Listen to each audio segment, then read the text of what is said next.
Yes hello everyone, कैसे हैं आप सभी। मैं उम्मीद करता हूं बहुत अच्छे होंगे एवरीवन और पढ़ाई भी कर रहे होंगे। स्टूडेंट्स, पिछले वाले लेक्चर तक हमने कुछ बेसिक बातें कर ली थी, आज भी हम कुछ बेसिक बातें करेंगे आपसे। और अच्छी बात यह है कि आज लास्ट में आपको एक एक्सरसाइज भी मिलने वाली है पूरी, जिसमें करीबन 15 के आसपास क्वेश्चंस होंगे और वो आप प्रैक्टिस करेंगे तो अब तक की जितनी भी थ्योरी आपने पढ़ी है पूरी की पूरी थ्योरी रिवाइज हो जाएगी और आप में कॉन्फिडेंस भी आ जाएगा। तो चलिए स्टूडेंट्स, बिना कोई टाइम वेस्ट करे हम स्टार्ट करते हैं।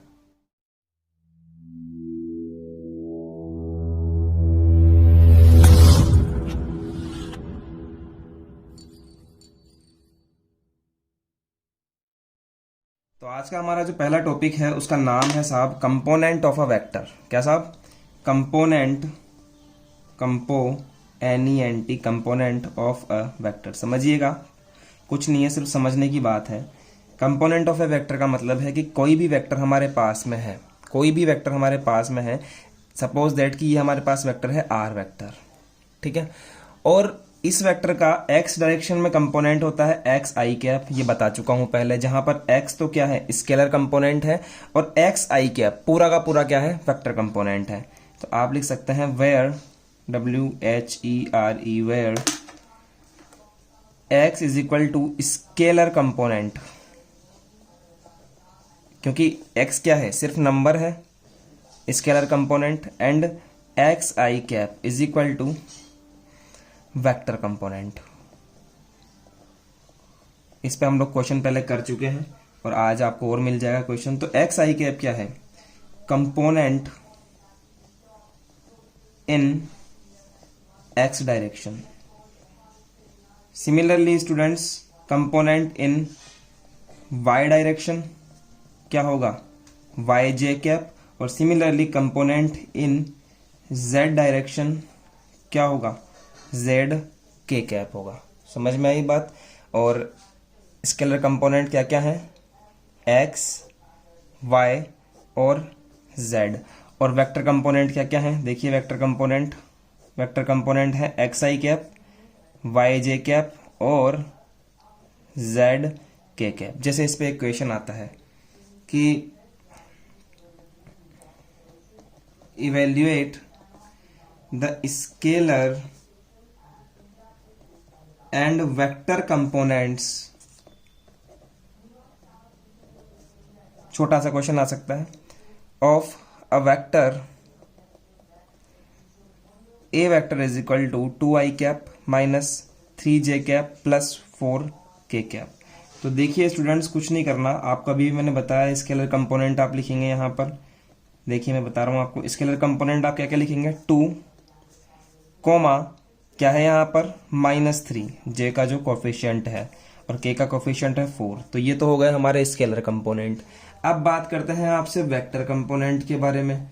तो बस वेक्टर कंपोनेंट के अंदर डायरेक्शन और ऐड कर दो, मतलब कि 2i कैप कोमा माइनस का 3j cap coma with sign लेना है आपको यहाँ पे, एंड 4k कैप। तो ये हो गए हमारे वेक्टर कंपोनेंट। तो इस तरह से आप लोग कंपोनेंट निकाल सकते हो, ठीक है एवरीवन, समझने की बात है। और चलो हम नेक्स्ट बात आपसे करते हैं। तो जैसे कि मान लीजिए अब मुझे इस आर वेक्टर को लिखना है, तो जब आप किसी भी वेक्टर को लिखते हो ना स्टूडेंट्स, तो आपको वहां पर तीनों कंपोनेंट देने पड़ेंगे, x i cap plus Y j cap plus Z k cap. कोई भी वेक्टर 3 एक्सिस के अंदर ही एग्जिस्ट करता है, तो आप तीनों कंपोनेंट वहां पर लिखेंगे, जैसे कि देखिए ये लिख रखा मैंने। और अगर मुझे मान लीजिए इस आर का मैग्नीट्यूड निकालना हो, तो पहले भी सिखा चुका हूं कैसे निकालेंगे, रूट में x square plus y square plus z square. भैया समझ में आई क्या बात। तो ये चीजें तो आपको पता होना चाहिए, दिस इज कॉल्ड मैग्नीट्यूड। पहले समझिए, बाद में लिखने का काम करना, आराम से वीडियो को पीछे करके पॉज करके लिखना, और अभी सिर्फ समझने पे फोकस कीजिए। Vector is a very very conceptual chapter, तो पहले समझ में आना बहुत जरूरी है। एक बार समझ में आ गया ना तो किसी से भी भुलाया नहीं जाएगा। ये चैप्टर इतना अच्छा चैप्टर है। चलिए देखते हैं हम आगे। अब हमारा जो नेक्स्ट टॉपिक आता है, ये आप 10th क्लास में ही पढ़ चुके हो, this is called section formula. सबसे पहले ये जान लेते हैं कि सेक्शन फॉर्मूला क्या होता है। मैं थोड़ा सा आपको 10th क्लास का रिवाइज करवाऊं बच्चों को, कि स्टूडेंट्स हमने 10th क्लास में कोऑर्डिनेट ज्योमेट्री पढ़ी थी कि अगर एक पॉइंट यहाँ है और एक पॉइंट यहाँ है, तो इसका कोऑर्डिनेट x1 y1 है, एंड इसका कोऑर्डिनेट जो है वो x2 y2 है। ये बात हमने पढ़ी थी, ठीक है। तो एवरीवन मैं क्या बताना चाहता हूं कि बीच के अंदर यहां पर कहीं पर एक पॉइंट हुआ करता था जिसका नाम था P और उसके कोऑर्डिनेट थे XY, और ये पॉइंट जो है वो M1 रेशो M2 में डिवाइड करता है, समझ रहे हो, M2 ratio M1 ratio M2 में। तो हम इस x का वैल्यू यहां पर फाइंड करते थे, this is x is equal to M1 x2 plus M2 x1 divided by M1 plus M2। अगर इंटरनली है तो यहां पर प्लस आता है, अगर एक्सटर्नली है तो यहां पर माइनस आता है। ये चीजें मैं आपने सीखी है, मतलब 10th के अंदर, समझ पा रहे हैं, और 10th वालों को तो मैंने सिखाई है।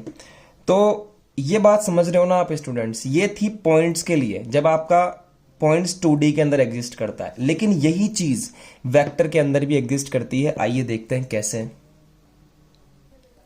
Basically section formula has 2 types, internal, जैसा कि हम लोग वहां पढ़ते थे सेक्शन फॉर्मूला के अंदर, इंटरनल डिवीजन और एक्सटर्नल डिवीजन, तो सेम बातें यहां पर भी है, internal division and next is external division. देखिए सबसे पहले हम लोग समझेंगे स्टूडेंट्स इंटरनल डिवीजन के बारे में, तो हमारी हेडिंग है इंटरनल डिवीजन।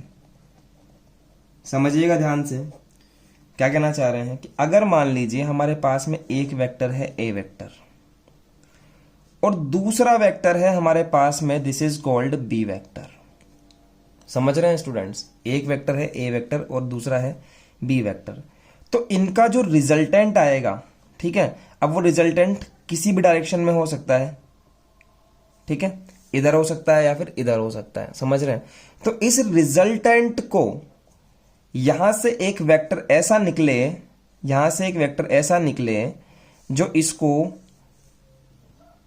किसी रेशो में डिवाइड कर दे, सपोज दैट कि m रेशो n में डिवाइड कर दे। तो हमें इस वेक्टर को फाइंड करना पड़ता है कि ये जो वेक्टर है, ये वेक्टर फाइंड करो जो वेक्टर इन दोनों वेक्टर्स के रिजल्टेंट को m रेशो n के अंदर डिवाइड करे। तो O, A, B और यहां नाम दे देते हैं C। तो बेसिकली हमें फाइंड करना है OC वेक्टर। कौन सा वेक्टर साहब? OC vector. समझे? इंटरनल डिवीजन क्यों बोला? क्योंकि ये बीच में, मतलब कि अंदर की तरफ डिवाइड कर रहा है, दिस इज इंटरनली डिवीजन। ठीक है, कैसे फाइंड करते थे? m1 x2 plus m2 x1 upon m1 plus m2। तो सेम वही बात है, m multiply by b। OC vector निकालने के लिए आप यूज करोगे m multiply by b, m multiply by b vector and n multiply by a vector, n multiply by a vector divided bye m plus n।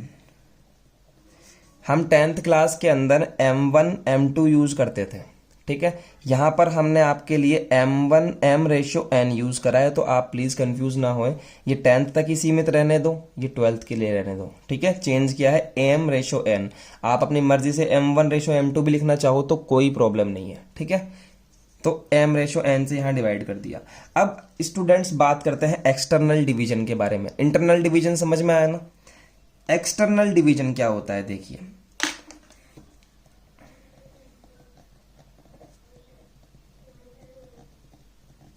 External division simple सी बात है everyone कि external division का simple सा एक मतलब होता है, ध्यान से समझिएगा, कि ये जो वेक्टर यहां पर हमने पढ़ा था OC वेक्टर, ये अंदर की तरफ डिवाइड ना करके, इस रिजल्टेंट को अंदर की तरफ डिवाइड ना करके कहीं बाहर की तरफ डिवाइड करे। जैसे कि देखिए, सुनने से ज्यादा देखने में समझ में आएगा कि A वेक्टर ये रहा और B वेक्टर स्टूडेंट्स ये रहा। तो एक तीसरा वेक्टर जिसका नाम है ये है B वेक्टर, ठीक है, इसको आप B वेक्टर लिखिएगा, this is the B vector. तो एक तीसरा वेक्टर ऐसा है जो इनके रिजल्टेंट को बाहर की तरफ डिवाइड करे, बाहर की तरफ, ऐसे, समझ रहे हैं, बाहर की तरफ। तो ये हो गया हमारा O, A, B और C।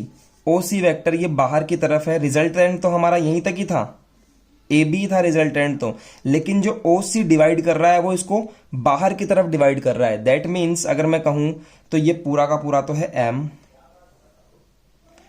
और ये वाला है n, तो हो गया ना m रेशियो n में डिवाइड कर रहा है। तो हमें ये OC वेक्टर फाइंड करना पड़ता है यहाँ पर, और कुछ भी नहीं करना है स्टूडेंट्स। सेम टू सेम ये वाला जो इंटरनल का डिवीजन का फॉर्मूला है, इसमें आपको यहाँ पर प्लस की जगह पर माइनस पुट करना पड़ता है। तो देखिए OC vector is equal to m multiply by b, m multiply by b vector minus n multiply by a vector, n multiply by a vector.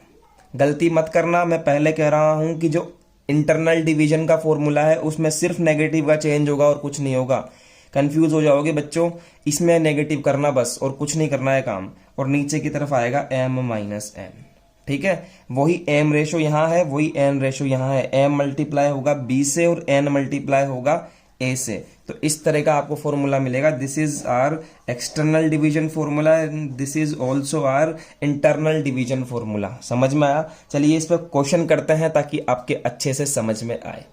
देखते हैं। उससे पहले आप एक बात लिखिए स्टूडेंट्स कि ये जो OC वेक्टर हम फाइंड करते हैं इसको हम लोग बोलते हैं पोजीशन वेक्टर। क्या बोलते हैं? पोजीशन वेक्टर बोलते हैं इस क्वेश्चन के लिए। क्यों बोलते हैं? क्योंकि इसका ये जो फर्स्ट पॉइंट है ना, ये फिक्स रहता है। This is called origin. इसको ऐसा अज्यूम कर लेते हैं कि ये क्या है? ओरिजिन है, ऐसा अज्यूम कर लेते हैं। तो ये OC वेक्टर क्या है? It is a position vector which divides the resultant of A vector and B vector. Okay, तो चलिए क्वेश्चन किस तरह से आता है वो देख लेते हैं हम लोग। क्वेश्चन हमारे पास में है, ऑलरेडी लिखा हुआ ये रहा कि find the vector of points which divides the joining of two points this and this internally and externally। देखिए ये पॉइंट दिया हुआ है हमें। अब आपको पोजीशन वेक्टर निकालना सिखाया था, कैसे निकलता है पोजीशन वेक्टर कि अगर ये 0 0 0 है तो सेकंड माइनस फर्स्ट करूंगा, तो यहाँ जो पॉइंट है इस जगह पर, सपोज दैट कि यहाँ पर जो पॉइंट है 2a vector minus 3b vector, यहाँ पर पॉइंट है, तो इसमें से अगर मैं इसको लेस करूंगा तो ये वाला वेक्टर सेम ही तो आ जाएगा, 2a vector minus 3b vector. समझ में आया? क्योंकि ये तो 0 0 है और second point minus first point करूंगा तो 0 का तो कोई फर्क पड़ेगा ही नहीं, तो ये ऐसे कैसे आ जाएगा। Similarly 3a vector minus 2b vector, ये दूसरा वेक्टर हमारे पास में है, और इसको मिलाने वाला जो रिजल्टेंट हमारे पास में है, नाम दे दो यहाँ पर पॉइंट A पॉइंट B, वो पोजीशन वेक्टर है C वेक्टर। ठीक है, नाम है C, तो नाम हो गया OC वेक्टर। तो बेसिकली हमें OC वेक्टर निकालना है, और OC वेक्टर जो है वो किस तरह से डिवाइड करता है? 2:3 में डिवाइड करता है। मतलब कि 2 ये है और 3 ये है। आप डायग्राम पे मत जाना, ये वाला पार्ट बड़ा है स्टूडेंट, समझ रहे हैं? ये वाला पार्ट बड़ा है। तो चलिए इसको करना स्टार्ट करते हैं। सबसे पहले हमें OC का रेशो फॉर्मूला क्या पता है? m b vector plus n a vector upon m plus n।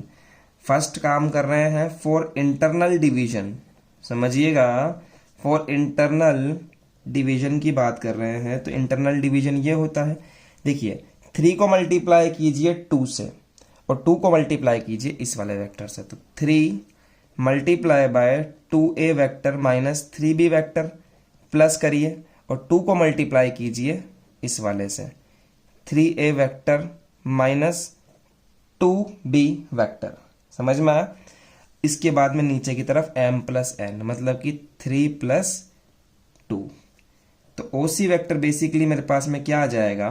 3 2 जा 6a वेक्टर माइनस 3 3 जा 9b वेक्टर प्लस 2 3 जा 6a vector minus 4b vector divided bye 5।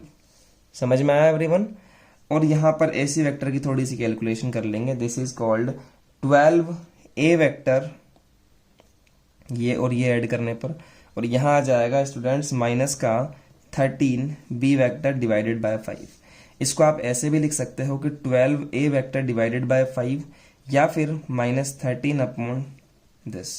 तो हमारे पास में OC वेक्टर की वैल्यू आ चुकी है which is the divided in internal vector. Okay, अब बात करते हैं फॉर एक्सटर्नल डिवीजन।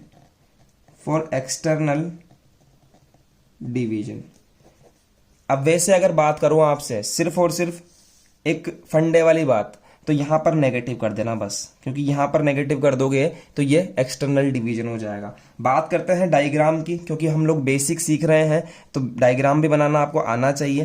तो देखिए किस तरह से डिवाइड होगा कि एक पॉइंट तो मेरे पास में है ये वाला फर्स्ट वाला वेक्टर, दिस इज द ओ, ए हो गया, और दूसरा गया ये वाला मेरे पास में बी, ठीक है। दिस इज बी वेक्टर, नहीं ये दूसरा वेक्टर है, मतलब इसका नाम क्या है 3a minus 2b, 3a vector minus 2b, ये हमारा फर्स्ट वेक्टर है।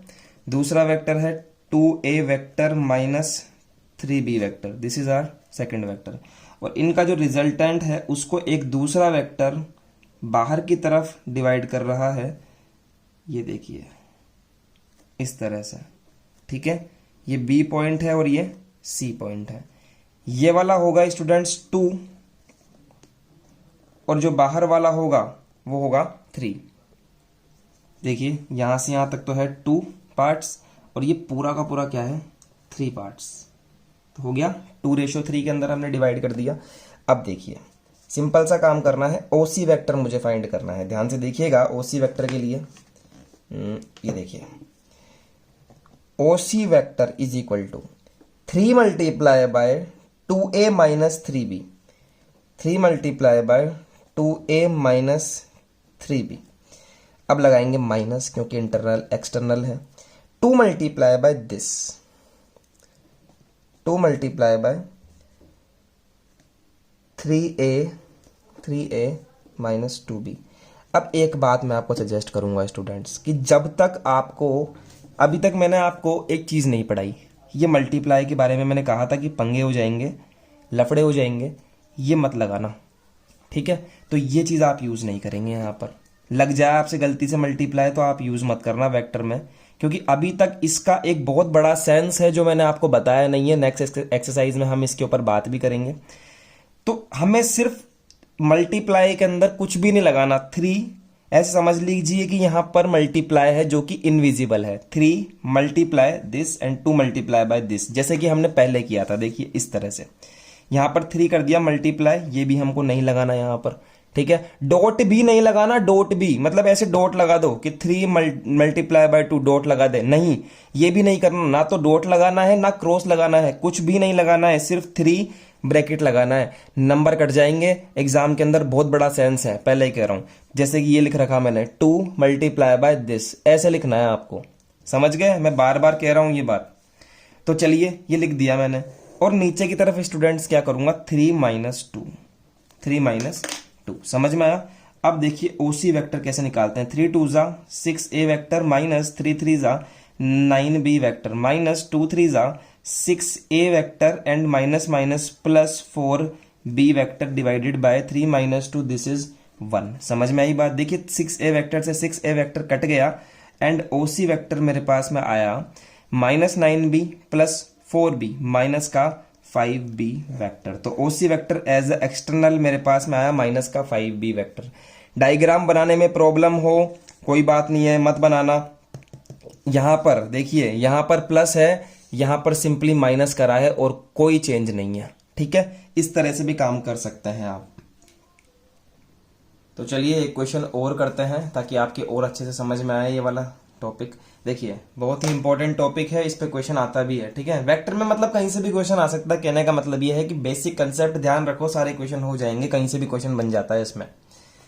तो देखिए if A vector and B vector are position vector of points A and B. Simple सी बात है कि हमें 2 पॉइंट दिए हुए हैं, एक ए वेक्टर ए पॉइंट है और इसका जो पोजीशन वेक्टर है वो है ए वेक्टर। दूसरा दिया हुआ है बी वेक्टर जो कि पॉइंट बी का पोजीशन वेक्टर है, तो ये बन जाएगा कुछ इस टाइप से, this is called b vector. Then find the position vector of points of trisection a b. तो हमें ऐसे वेक्टर फाइंड करने हैं जो इस वाले रिजल्टेंट को ट्राइसेक्ट करें, मतलब कि फर्स्ट पार्ट, सेकंड पार्ट और थर्ड पार्ट। देखिए 3 पार्ट में हमने डिवाइड कर दिया ए बी को। फर्स्ट पार्ट हो गया यहां से लेकर के यहां तक, दिख रहा है आपको, यहां से लेकर के यहां तक। दूसरा पार्ट हो गया ये बीच वाला, और तीसरा पार्ट हो गया यहां से लेकर एट लास्ट, ठीक है। तो हमें कौन कौन सा वेक्टर फाइंड करने हैं ध्यान से देखिएगा। हमें एक वेक्टर तो फाइंड करना है ये वाला, मैं इसका नाम दे देता हूं सी, यानी कि हमें ओसी वेक्टर फाइंड करना है बेसिकली, ये वाला पॉइंट पर जो वेक्टर आ रहा है। दूसरी बात हमें वेक्टर फाइंड करना है ये वाला, इसका नाम दे दिया मैंने डी। तो बेसिकली हमें ओडी वेक्टर को फाइंड करना है। अब हमने 10th क्लास के अंदर एक चीज़ तो सीखी थी। क्या चीज़ सीखी थी? वो चीज़ ये सीखी थी कि जब कोई पॉइंट किसी लाइन सेगमेंट को ट्राइसेक्ट करता है तो जो फर्स्ट वाले का रेशो होता है ना, इस वाले का जो रेशो होता है वो रेशो होता है 1:, देखिए कितना पार्ट, 1 पार्ट, 1:2। ठीक है, तो यहां पर रेशो क्या होगा स्टूडेंट्स, 1:2। यानी कि ये तो हो गया छोटा वाला तो 1 पार्ट, और बाकी ये जो बच गया ये हो गया 2 पार्ट। समझ रहे हैं? तो इस पॉइंट का रेशो क्या हो गया, 1:2। मेरी बात समझ में आ रही है कि भैया मैं क्या कह रहा हूं, इस पॉइंट का मुझे रेशो चाहिए कि ये पॉइंट इस सेगमेंट को किस रेशो में डिवाइड करता है। तो ये फर्स्ट वाला तो है 1, और बाकी कितने पार्ट बच गए, 2 पार्ट बच गए, तो ये हो गया 2 रेशो। तो यहां पर रेशो की वैल्यू आ गई 1:2। तो अब आप इजीली फाइंड कर सकते हैं। चलिए हम देखते हैं ओसी वेक्टर को फाइंड करने का तरीका कि कैसे फाइंड करते हैं। 2 multiply by a vector and 1 multiply by b vector. तो 2 मल्टीप्लाई बाय ए वेक्टर कीजिए, 2 ए वेक्टर प्लस ये 1 है, ये वाला 1 multiply by b vector, divided by ratio क्या है, m/n है 1+2, तो 2+1 कर लो, 1+2 कर लो, एक ही बात है। तो ये आ गया मेरे पास में 2a vector plus b vector upon 3। समझ में आई कि भैया बात? ये बात आपके समझ में आनी चाहिए। दूसरी बात करते हैं कि अब हमें चाहिए ओडी वेक्टर। अब हमें चाहिए ये वाला ओडी वेक्टर, ये वाला देखिए। तो इसका रेशो क्या हो जाएगा, देखिए डी के ऊपर कितने पार्ट है, 1 पार्ट है, और नीचे की तरफ 2 पार्ट्स हैं। तो इसका रेशो आ जाएगा 2:1। नीचे की तरफ कितने पार्ट है, 2 पार्ट है। देखिए 1 पार्ट एंड 2 पार्ट, तो 2 पार्ट एंड ऊपर की तरफ 1 पार्ट। तो डी का जो रेशो होगा m/n की वैल्यू वो हो जाएगी 2:1। सिंपल सी बात है। तो इसका अगर मैं डायग्राम एक अलग से बनाना चाहूँ तो ऐसे बन जाएगा, b यहाँ हो गया, a यहाँ हो गया, और ये यहाँ मिला दिया मैंने, ये एक अलग से वेक्टर हो गया जिसका नाम है ओडी वेक्टर। और नीचे वाला ये तो हो गया 2 वेक्टर, और ये ऊपर वाला हो गया स्टूडेंट्स 1 वेक्टर। समझ में आई क्या बात? ये b वेक्टर और ये a वेक्टर। तो वही यहाँ पर same to same 2 multiply by b vector and 1 multiply by a vector. समझ रहे हो? लिखते हैं 2b vector and 1a vector plus में, क्योंकि इंटरनली करेगा डिवाइडेड बाय 2 + 1। ठीक है, तो ओडी वेक्टर क्या आ गया यहाँ पर, 2b vector plus a vector आएगा ना, देखिए इसमें देखिए 1 मल्टीप्लाई बाय a वेक्टर, तो यहाँ पर a वेक्टर आएगा डिवाइडेड बाय 3। तो इस तरह से आप दोनों वेक्टरों को फाइंड करेंगे। एक बात मैं आपको बता दूं कि जब तक कहा नहीं जाए तब तक आप इंटरनली ही डिवाइड करेंगे, एक्सटर्नली पे ध्यान नहीं देंगे। अब इस क्वेश्चन में हमें नहीं कहा था कि इंटरनली डिवाइड कर रहा है या एक्सटर्नली डिवाइड कर रहा है, तो सिंपल सी बात है आप इंटरनली अज्यूम करेंगे। तो नोट लिख लीजिए, when we have no information about the internally and externally then we will only consider the internally division. तो ये फॉर्मूला हमारा यहीं तक होगा काम, और इसको क्वेश्चन को हम यहीं पर करेंगे। ठीक है, तो इस तरह से काम हो जाएगा। अब देखते हैं इस पर 2 क्वेश्चन मेरी तरफ से आपको है, वैसे तो आपको उस एक्सरसाइज में मिल जाएंगे, लेकिन मेरी तरफ से कुछ क्वेश्चंस आपको दिए जा रहे हैं, वो देखिए आप। ये 2 क्वेश्चन आपके लिए हैं मेरी तरफ से, कर लेना, डाउट आता है तो पूछ लेना। ठीक है, first question and second question. मेरी हैंड राइटिंग ऐसी है, आई थिंक समझ में आ जाएगी। ठीक है, डॉक्टर से अच्छी लेकिन। ठीक है ओके, तो चलिए करिए इसको आप। और चलिए एक कंसेप्ट और देखते हैं इसी का, वो है मिड पॉइंट कंसेप्ट। ये आपने 10th क्लास में भी सीखा होगा, और सीखा होगा क्या, सीखा ही है। ठीक है, तो देखिए बताने जा रहा हूँ मिड पॉइंट कॉन्सेप्ट।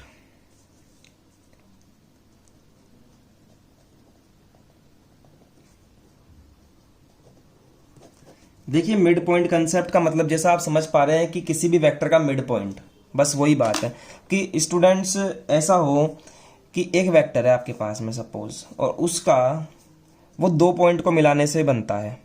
क्या? 2 पॉइंट को मिलाने से बनता है, जैसे x1 y1 एंड z1।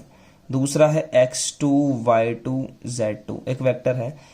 तो आप ध्यान से देखिए अगर मुझे इसका मिड पॉइंट निकालना है तो जैसे हमने 10th क्लास में सीखा था x1 plus x2 divided by 2, same वही काम हमें यहां पर करना है कि हमें मिड पॉइंट चाहिए। तो हम कैसे निकालेंगे, ध्यान से देखिए। मिड पॉइंट को आप अज्यूम कर लो x y z और नाम दे दो p। तो कोऑर्डिनेट्स ऑफ p कैसे आएंगे, देखिए कोऑर्डिनेट्स ऑफ p कैसे आएंगे। x कोऑर्डिनेट आएगा x1 plus x2 divided by 2, y coordinate आएगा y1 plus y2 divided by 2 and z is equal to आएगा z1 plus z2 divided by 2। कैसे आएगा इस पर भी फोकस कर लेते हैं। 10th क्लास में हमने सिर्फ इतना पढ़ा है कि मिड पॉइंट ऐसे निकलेगा, लेकिन कैसे निकलेगा ये भी जानना जरूरी है, क्योंकि आप 12th क्लास में हो, आपको प्रूफ आना चाहिए चीज का। देखिए जब ये मिड पॉइंट है इट मीन्स इसका रेशो क्या होगा, 1:1 होगा, यानी कि यहां पर m1:m2 की बात कर रहे हैं। अब हम जा रहे हैं कोऑर्डिनेट ज्योमेट्री 10th क्लास के अंदर। किस में जा रहे हैं, कोऑर्डिनेट ज्योमेट्री 10th क्लास के अंदर। अब ये क्वेश्चन वेक्टर का नहीं रह गया क्योंकि पॉइंट दे दिए इसमें। अब मुझे अगर मान लो ये पॉइंट फाइंड करना है तो मैं कैसे फाइंड करूंगा, p का पॉइंट है x, फॉर्मूला लगाओ आप यहाँ पर m1x2 plus m2x1 divided by m1 plus m2, यही लगाओगे। चलिए लगाइए, ये रहा m1 की जगह पर रखेंगे 1 मल्टीप्लाई बाय x2 की जगह x2 ही है, m2 की जगह m2 और x1 की जगह 1 और m1 प्लस m2 की जगह 1 प्लस 1। तो क्या बन गया, x का वैल्यू x2 प्लस यहाँ पर m2 की जगह पर 1 आएगा और x2 की जगह x1 आएगा। यहाँ पर देखिए समझिए दोबारा, m1 की जगह 1, x2 की जगह x2, m2 की जगह 1 और x1 की जगह पर भी x1 एज इट इज। तो x1 plus x2 divided by 2, तो आई ना x1 की x की वैल्यू। सिमिलरली अगर मुझे y की वैल्यू निकालनी है तो क्या करते थे, m1 y2 plus m2 y1 divided by m1 plus m2, ये काम करते थे हम। वहां पे m1 रेशो m2 का वैल्यू है 1:1, पुट कर दीजिए, बाकी सारा एज इट इज रहेगा। 1 multiply bye y2, 1 multiply bye y1 divided by 1 plus 1, तो क्या बन जाएगा y का value, this is y2 plus y1 divided by 2, तो y का वैल्यू आ जाएगा यहाँ पर y1 plus y2 divided by 2। और सिमिलरली फॉर z भी आप निकाल सकते हो। तो समझ में आया स्टूडेंट्स कि मिड पॉइंट हम कैसे निकालते हैं। मिड पॉइंट के लिए रेशो हमेशा 1:1 होता है। तो इस तरह से आप लोग मिड पॉइंट निकालेंगे। अब सर इसका क्या काम है हमारे 12th क्लास के अंदर, तो सीखिए बच्चों, हम आपको बताना चाहते हैं कि इसका वास्तव में क्या काम है। आपने जो अभी सेक्शन फॉर्मूला पढ़ा था उसमें काम है इसका। Now see application in section formula. Suppose that कि आपको एक वेक्टर दे दिया जाए, this is called a vector, और दूसरा आपको दे दिया जाए, this is called b vector, और आपसे कह दिया जाए कि find the position vector which divides in two vectors equally divide करता है। तो हमें एक ऐसा वेक्टर फाइंड करना पड़ेगा जो यहां पर बीच में टच करेगा, जस्ट यहां बीच में टच करेगा, और उसका नाम होगा सी, यानी कि ओसी वेक्टर ही फाइंड करना है। बेसिकली तो ओसी वेक्टर ही फाइंड करना है, लेकिन आप सोच में पड़ जाएंगे। जिस बच्चे को मिड पॉइंट का कंसेप्ट नहीं पता वो सोचेगा कि यहां पर डिवाइड करेगा, यार कैसे फाइंड करूं मैं। ठीक है, तो आप दिमाग नहीं लगाओ, वहां पर थोड़ा सा याद कर लो मेरी थ्योरी को कि ये जो रेशो होगा यहाँ का वो होगा 1:1, 1 ये हो जाएगा और 1 ये हो जाएगा। अरे भैया अब डिवाइड कर दो इसको, 1 multiply by b and 1 multiply by A divided by 2, तो जो ओसी वेक्टर होगा आपका वो क्या हो जाएगा, 1 मल्टीप्लाई बाय बी, देखिए मल्टीप्लाई नहीं लगाना है, फिर मना कर रहा हूं, 1 multiply by A divided by 1 plus 1। तो कंक्लूजनली ओसी वेक्टर क्या आ जाएगा, A plus B, directly A plus B divided by 2, यानी कि कोई दो वेक्टर के बीच का, यहाँ ये वाला वेक्टर अगर हमें फाइंड करना है पोजीशन वेक्टर, तो दोनों का सम करके डिवाइडेड बाय 2 कर दो डायरेक्ट ही, फालतू की कैलकुलेशन करनी ही नहीं है। समझ में आया, क्वेश्चन करते हैं इस पर, तब अच्छे से समझ में आएगा आपके। तो क्वेश्चन हमारे पास में है, find the position vector which divides equally the position vector of a point and B vector, these are respectively. ठीक है, रेस्पेक्टिवली। तो क्या कहना चाह रहा है, क्वेश्चन को समझिए कि एक वेक्टर आपके पास में पॉइंट है यहाँ पर ए, और इसका पोजीशन वेक्टर है ए वेक्टर, क्या है, जिसकी वैल्यू हमें दी हुई है 2i cap 3j cap plus k cap, यहाँ ओ है। दूसरा जो पॉइंट है हमारे पास उसका नाम है बी पॉइंट, ठीक है, और उसका जो पोजीशन वेक्टर हमें दिया हुआ है वो दिया हुआ है 3i cap minus 4j cap plus k cap.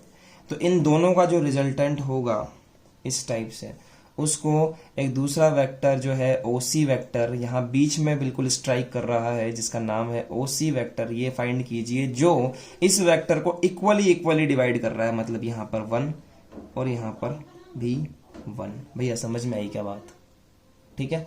तो क्या करना है, हमें पता है ओसी वेक्टर फाइंड करने के लिए 1 multiply by this, 1 multiply by this, dot भी नहीं लगाएंगे, कह रहा हूं मैं, वही बात है 3i 4j, लेकिन पता है यहां पर आप लगा सकते हो, कारण है उसका, पता है क्या, कि 1 जो है वो एक वेक्टर से मल्टीप्लाई हो रहा है, बी वेक्टर एक वेक्टर है, समझिए इस बात को, और स्केलर से वेक्टर का मल्टीप्लिकेशन हमने पढ़ा है, ठीक है। तो लगाओ चाहे मत लगाओ, यहां पर लगा सकते हो। तो चलिए ये काम करिए आप तो इतना ध्यान रखिए कि मत लगाओ यहाँ पर, ये करो आप, तो मल्टीप्लाई होना चाहिए बस, प्लस 1 मल्टीप्लाई बाय दिस, कि चीज़ें क्लियर होगी धीरे धीरे आपके, चिंताएं मत करो। जब हम वेक्टर प्रोडक्ट, क्रॉस प्रोडक्ट और वो डॉट प्रोडक्ट पढ़ेंगे ना, तब आपके समझ में आएगी ये बातें। तो ये कर दिया हमने, अपॉन में आएगा 1 + 1, 1 + 1, समझ में आया। तो ओसी वेक्टर इज इक्वल टू क्या आया स्टूडेंट्स, 1 से इसको मल्टीप्लाई करूंगा तो 3i minus 4j plus k cap plus 2i minus 3j plus k cap divided by 2, that is OC vector 3i and 2i, this is 5i minus का 5j plus का 2k, j से j add हो गया और k से k add हो गया और डिवाइडेड बाय आ गया 2। मेरी बात समझ में आई आपको। तो इस तरह से हम लोग ओसी वेक्टर निकाल सकते हैं। मैं आपको ये बताना चाहता हूं कि जब कोई वेक्टर बीच में डिवाइड करेगा यहां पर इस जगह पर, तो सिंपल सी बात यह है कि आप उन दोनों को ऐड करके डिवाइड करो by 2, directly a vector plus B vector divided by 2 करो, यही मिल जाएगा। रेशो का लफड़ा करने की जरूरत ही नहीं है, A vector plus B vector divided by 2, समझ में आई क्या बात। तो ऐसे करेंगे स्टूडेंट्स, समझ में आया। चलिए अब इसके बाद में आपने वो चीज तो सीख ही ली कि एक पॉइंट यहाँ है एक पॉइंट यहाँ है, तो दूसरे में से फर्स्ट को लेस करोगे तो ये वाला वेक्टर मिल जाएगा, ये बता दिया। मिड पॉइंट कैसे फाइंड करेंगे ये भी मैंने बता दिया आपको। इस पर क्वेश्चन आपको एक्सरसाइज में मिल जाएगा, ठीक है। आपसे वेक्टर का मिड पॉइंट पूछेगा और मिड पॉइंट का पोजीशन वेक्टर पूछेगा, तो एक्सरसाइज पे क्वेश्चन है इसके लिए। चलिए अब हम आपसे बात करते हैं नेक्स्ट टॉपिक के बारे में, जो आज का लास्ट टॉपिक रहेगा, जिसका नाम है direction cosines and direction ratio. समझिएगा, बहुत ही कंसेप्चुअल चीज है। देखिए direction cosines and direction ratio, सबसे पहली बात तो आपको ये ध्यान रखना है कि क्वेश्चन में आपको कई बार डीसीज बोल देता है, तो ध्यान रखिए डीसीज मीन्स होता है डायरेक्शन कोसाइंस, एंड यहां पर बोलेगा डीआरस। तो अगर मैं भी यूज करूं डीसीज तो आप समझ जाइएगा डायरेक्शन कोसाइंस की बात कर रहे हैं, और अगर सिंपल है तो डायरेक्शन रेशियो के बारे में बात कर रहा हूं। होते क्या है वो देखते हैं। तो स्टूडेंट्स, डायरेक्शन कोसाइन और डायरेक्शन रेशियोज का कॉन्सेप्ट समझने के लिए सबसे पहले आपको मेरी एक बात को गौर करना पड़ेगा कि हमने 11th क्लास के अंदर बात पढ़ी है कि स्लोप ऑफ लाइन, हमने ये चीज पढ़ी है, ठीक है। स्लोप ऑफ लाइन हमने पढ़ी है कि क्या होती है स्लोप ऑफ लाइन, कि कोई लाइन पॉजिटिव एक्स एक्सिस के साथ में जो इंक्लिनेशन बनाती है, सपोज दैट कि थीटा बनाती है, कोई लाइन है जो पॉजिटिव एक्स एक्सिस के साथ में इंक्लिनेशन बनाती है थीटा, तो इस थीटा का जब आप tan ले लेते हो तो ये आपकी हो जाती है स्लोप। ये हमने पढ़ा है, क्योंकि वहां पर हमने 2D पढ़ा था इसलिए वहां पर हम इसको स्लोप बोलते थे, यहां हम लोग 3D में बात कर रहे हैं, इसलिए स्टूडेंट्स यहां पर यही स्लोप जो होता है उसे हम direction cosine and direction ratio बोलते हैं। पहले तो ये बात आप क्लियर करो। अब स्टूडेंट्स कैसे निकालते हैं उसके ऊपर बात करते हैं। यहां पर लाइन यूज कर रहे थे, यहां पर हम यूज करेंगे स्टूडेंट्स वेक्टर, कि सपोज मेरे पास में कोई वेक्टर है, यहां मुझे पेंसिल यूज करनी पड़ेगी, समझिए 3D के अंदर है। सपोज कि मेरे पास में कोई वेक्टर है, दिस इज वेक्टर, समझ रहे हैं। और ये वेक्टर पॉजिटिव एक्स एक्सिस के साथ में अल्फा एंगल बना रहा है और पॉजिटिव वाई एक्सिस के साथ में बीटा एंगल बना रहा है और पॉजिटिव जेड एक्सिस के साथ में ये गामा एंगल बना रहा है। समझ गए बात को? तो स्टूडेंट्स यहां पर थीटा बनता था, यहां पर क्या बनते हैं? 3 एंगल बनते हैं। वहां तो सिंपली एक ही एंगल बनेगा, लेकिन यहां 3 बनेंगे, अल्फा बीटा और गामा। तो जब आप इस अल्फा बीटा और गामा का कोस ले लेते हो, क्या वहां पर टेन लेते थे, यहां पर जब आप कोस ले लेते हो तो वो होते हैं स्टूडेंट्स डायरेक्शन कोसाइंस। समझ रहे हो आप कि थ्योरी में किस तरह से लिखेंगे? समझिएगा। देखिए, if alpha beta and gamma are the angles made by a vector from positive x-axis, y-axis and z-axis respectively, then these angles cos is called direction cosine, DC। जैसे कि देखिए, आपको पहला डायरेक्शन कोसाइन निकालना है एक्स वाला, ये आपको ढंग से दिखा दूं एक बार। देखिए, अब देखिए, ठीक है। जैसे कि मुझे एक्स वाला डायरेक्शन कोसाइन निकालना है तो मैं क्या बोलूंगा? कोस अल्फा, और इसको डिनोट करते हैं स्टूडेंट्स एल से। किससे? एल से। अगर मुझे दूसरा डायरेक्शन कोसाइन निकालना है तो मैं लिखूंगा एम और कोस बीटा, और मुझे तीसरा डायरेक्शन कोसाइन निकालना है तो दैट इज कॉल्ड एन। समझिए, n is equal to cos gamma. समझ रहे हैं स्टूडेंट्स? इस तरह से होता है ये। अच्छा, कोस अल्फा हमने लिखा। आप ध्यान से देखिए स्टूडेंट्स कि ये जो पॉइंट होता है ना, ये वाला पॉइंट, सपोज मैंने इसका नाम दिया P। यहां तक तो बात समझ में आई कि L इक्वल टू होता है cos alpha, N equal to होता है cos gamma and M equal to होता है कोस बीटा। यहां तक की बात आपको समझ में आ जानी चाहिए। अब देखिए आप, अब बात यह है कि जो कोस अल्फा होता है, इस कोस के बारे में बात करते हैं कि जो कोस होता है वो कुछ इस टाइप से होता है। किसी भी राइट एंगल ट्राइंगल के अंदर बात करूं, अगर ये अल्फा एंगल है, समझ रहे हैं, अगर ये अल्फा एंगल है और सपोज यहां से लेकर के यहां तक की लेंथ है r, ठीक है, और ये है बेस, इसको मैंने कह दिया ए क्या है? बेस, और r क्या है? हाइपोटेनियस है। तो पंडित बद्री प्रसाद हर हर बोले से कोस का वैल्यू क्या हो जाएगा? b/h। ये हो गया हमारा कोस अल्फा का वैल्यू। तो कोस अल्फा क्या होगा? बेस अपॉन हाइपोटेनियस, मतलब कि a/r। ये हो जाएगा आधार बट्टे कर्ण, इसको आधार बोलते हैं, इसको कर्ण बोलते हैं। तो बेस अपॉन हाइपोटेनियस। तो स्टूडेंट्स यहां पर भी तो निकाल सकता हूं मैं। अगर मैं इस ट्राइंगल में बात करूं आपसे, सिर्फ इस ट्राइंगल में बात करूं, अभी ये एक्स एक्सिस है, ये वाई एक्सिस है, ये जेड एक्सिस है। यहां पर पॉसिबल नहीं होगा कि मैं आपको 3D व्यू दिखा सकूं, इसलिए मैं सिर्फ एक्स के बारे में बात कर रहा हूं। वाई और जेड के बारे में भी सेम टू सेम निकलेगा। जैसे मान लीजिए कि यहां से लेकर के यहां तक का एक वेक्टर ले लिया और वो इस पॉइंट को टच कर रहा है, ठीक है। ध्यान रखिए, यहां से इस पॉइंट को जो टच करता है उसको हम लोग बोलते हैं रिजल्टेंट वेक्टर। वो एक्स एक्सिस, वाई एक्सिस और जेड एक्सिस तीनों का रिजल्टेंट होता है। अगर मैं इस ट्राइंगल में बात करूं स्टूडेंट्स, सिर्फ इस ट्राइंगल में, तो ये हो गया x, इसको मैंने मान लिया x कि यहां से लेकर के यहां तक की डिस्टेंस है x, इसको मैंने मान लिया r। तो स्टूडेंट्स क्या मैं ऐसे लिख सकता हूं?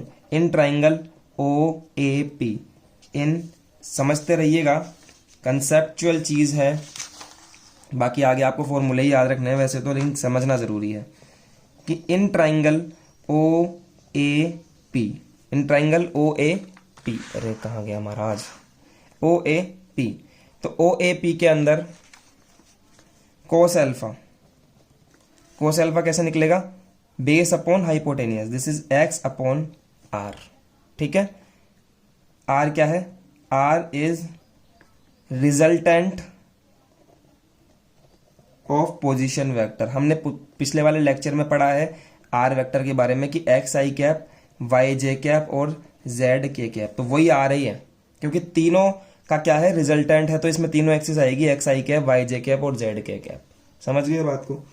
अब देखिए आप, तो कॉस अल्फा बराबर आया एक्स अपॉन आर, तो इस आर को आप इधर मल्टीप्लाई कर दीजिए, तो यहां बनेगा r cos alpha is equal to x.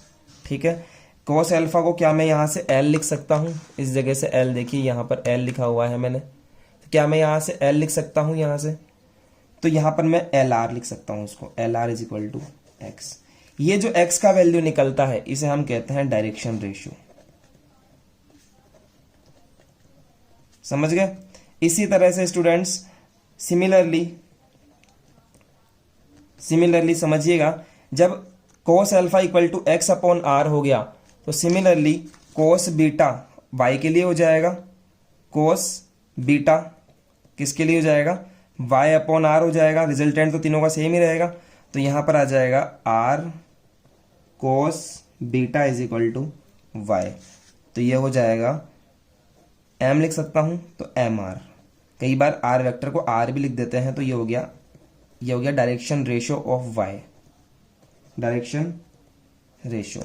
Similarly इसी तरह से देखिए, कोस गामा के ऊपर बात करेंगे, तो यहां हो जाएगा z अपॉन आर, और z को रोकूंगा तो यहां हो जाएगा r vector cos gamma, this is r। तो यहां हो जाएगा, जब मैं गामा को जगह पर n रखूंगा तो n r is equal to z, और ये भी हो जाएगा डायरेक्शन रेशियो। ठीक है, इन डायरेक्शन रेशियोज को डिनोट किया जाता है, फर्स्ट डायरेक्शन रेशियो को a से, सेकंड को b से और थर्ड को c से डिनोट किया जाता है।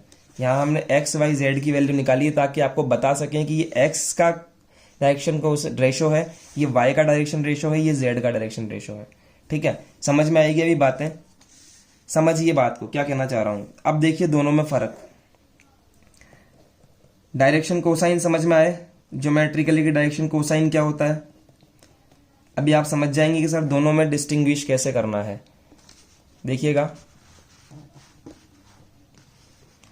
डायरेक्शन कोसाइन और डायरेक्शन रेशियोज, इनके ये आपको डिनोट करना है एल एम एन से, और डी आर डिनोट करना है ए बी सी से। समझ गए बात को। और इसकी वैल्यू होती है l is equal to cos alpha, m is equal to cos beta, n is equal to cos gamma, और ए का वैल्यू होता है स्टूडेंट्स एल आर, बी का वैल्यू होता है एम आर, और सी का वैल्यू होता है एन आर। अगर मुझे आर दिया हुआ है, एल दिया हुआ है, तो ए का वैल्यू फाइंड कर सकता हूं, आर दिया हुआ है, एम दिया हुआ है, तो मैं बी का वैल्यू फाइंड कर सकता हूं, और अगर मुझे आर दिया हुआ है, एन दिया हुआ है, तो यहां पर मैं सी का वैल्यू भी फाइंड कर सकता हूं। और सिमिलरली अगर मुझे एंगल्स दिए हुए हैं, तो मैं यहां पर एल एम और एन का वैल्यू भी फाइंड कर सकता हूं। समझ में आई के बात, ये दोनों चैप्टर्स में काम आएंगे, वेक्टर और 3D के अंदर। अब समझिए, एक मेजर डिफरेंस इन दोनों के अंदर ये होता है स्टूडेंट्स कि अगर मान लीजिए आपको ये नहीं पता, आपको तो 3 नंबर दे दिया। अब सुनना, बहुत स्टार पॉइंट की बात बता रहा हूं, कान खोल लीजिए अपने, एक एक बच्चा कान खोले अपने। सबसे मेन बात अब बताने जा रहा हूं डायरेक्शन कोसाइन और डायरेक्शन रेशियोज के बारे में। वो समझिए, वो बात क्या है कि आपको तो दे दिया जाए 2 4 6, अब बताओ कि डायरेक्शन कोसाइन है या डायरेक्शन रेशियो है, ऐसे पूछ ले आपसे, तो बच्चे अधिकतर पहचान ही नहीं पाते कि सर ये डायरेक्शन कोसाइन है, डायरेक्शन रेशियोज है। तो स्टूडेंट्स आप चेक कर लो कि अगर एल, यानी कि आप इसको सबसे पहले एज्यूम करो एल एम और एन एज्यूम कर लो, और अगर आपको एल स्क्वायर, एम स्क्वायर और एन स्क्वायर बराबर 1 मिल जाए, तो आप क्या कहोगे कि वो डायरेक्शन कोसाइन है, अदरवाइज वो डायरेक्शन रेशियोज है। तो ये प्रॉपर्टी एक्सटर्नल होती है कि L square plus M square plus N square equal to 1 होता है। स्टूडेंट्स समझे मेरी बात को। और यहां देखिए कि एल की जगह पर आप लिख सकते हैं कोस alpha plus cos beta plus cos gamma, तीनों का स्क्वायर इज इक्वल टू क्या होता है 1। तो ये प्रॉपर्टी आपको याद रखनी है, इसकी नहीं होती कोई प्रॉपर्टी। ठीक है, क्वेश्चन देखो कैसे आता है, क्वेश्चन देखो एक बार, फिर मैं आपको बताता हूं कि जैसे कि हम लोग क्वेश्चन देखते हैं एक बार।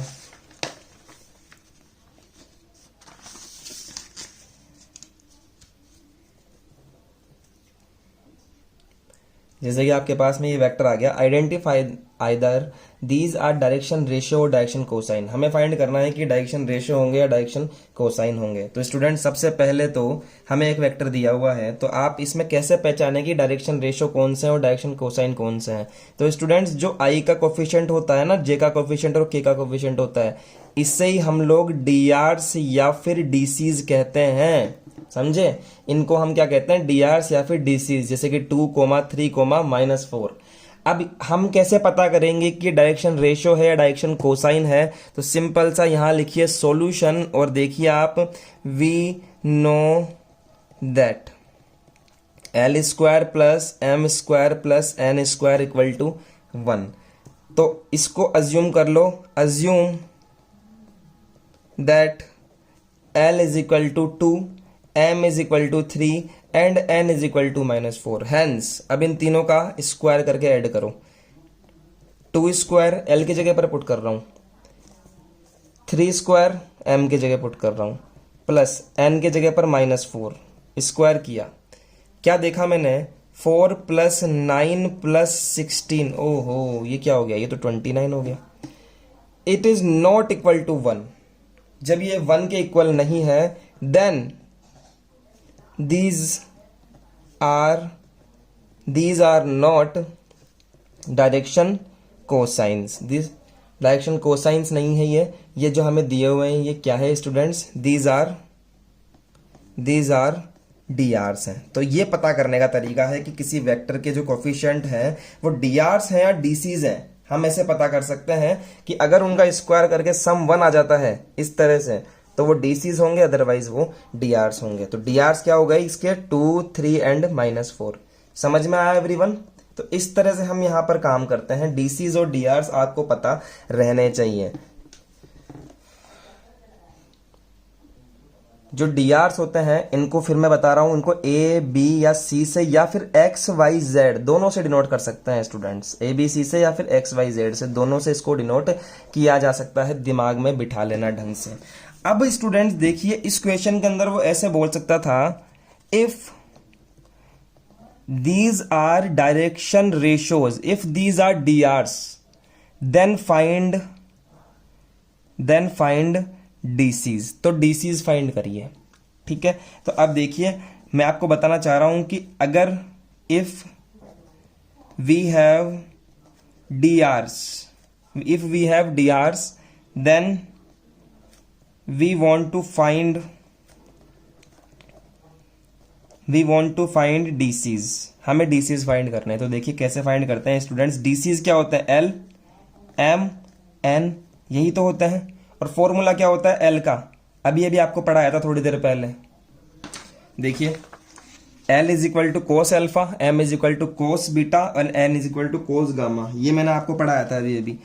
और इसके जस्ट बाद मैंने आपको एक बात और पढ़ाई थी कि cos अल्फा = क्या होता है, x/r होता है, ठीक है।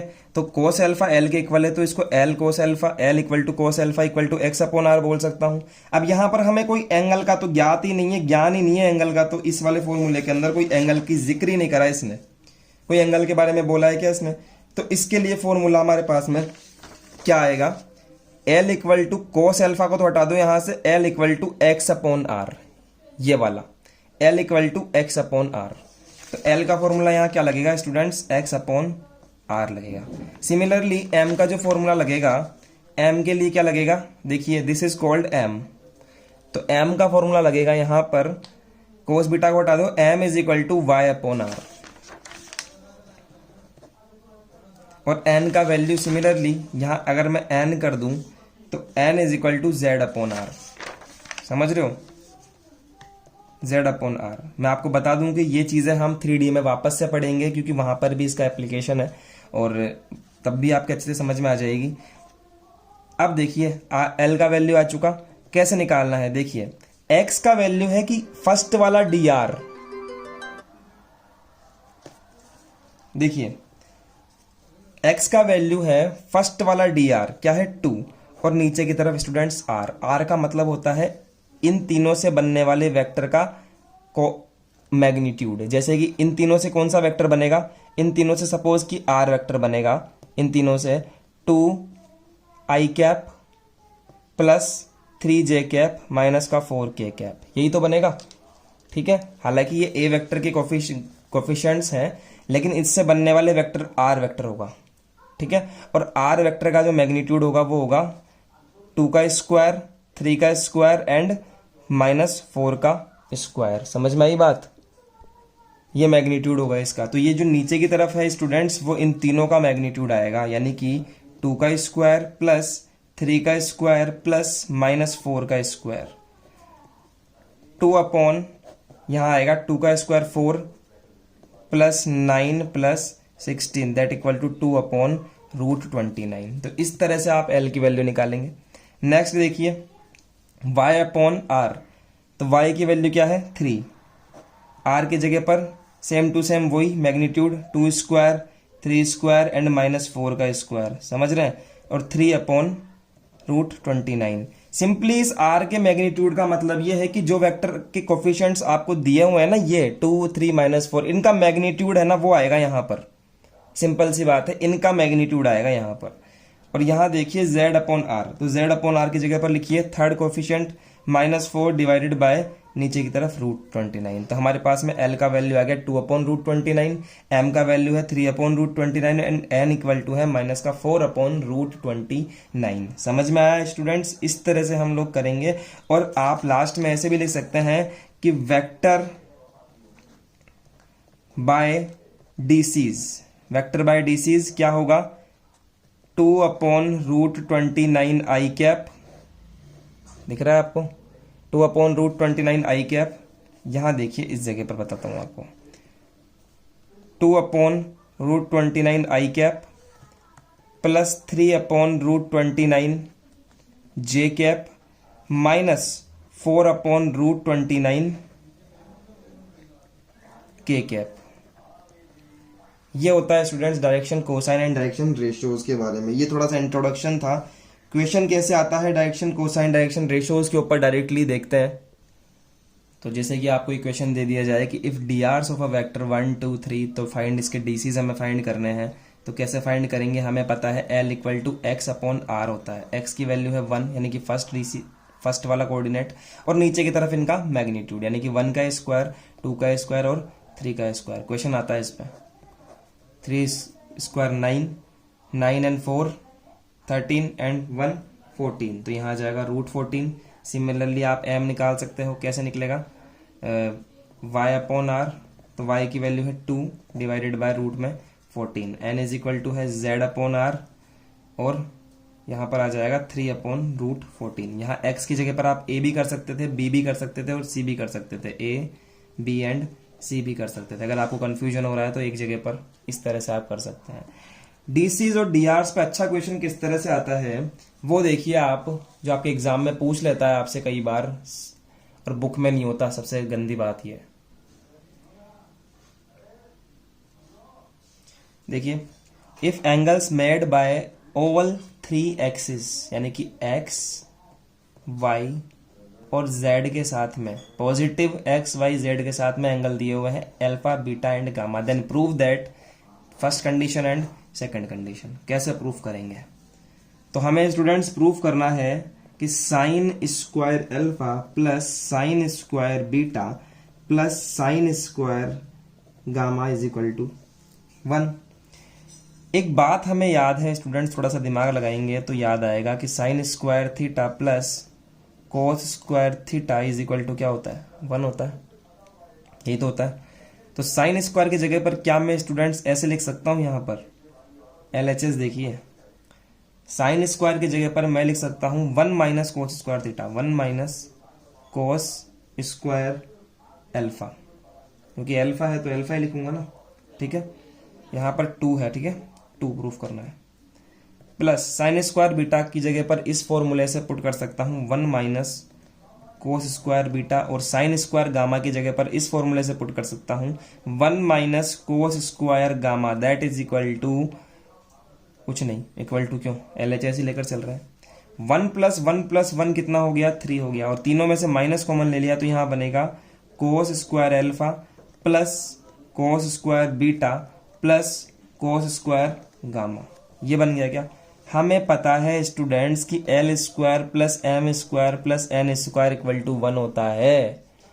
तो एल की जगह पर कोस एल्फा कई बार रख देते हैं, बताया था ना, एल की जगह पर कोस एल्फा, कोस स्क्वायर बीटा और कोस स्क्वायर गामा की जगह पर क्या आएगा, 1 आएगा, सेम प्रॉपर्टी। तो यहाँ देखिए इसकी वैल्यू क्या हो जाएगी, 1 हो जाएगी। तो 3 - 1 that equal to 2, this is our RHS।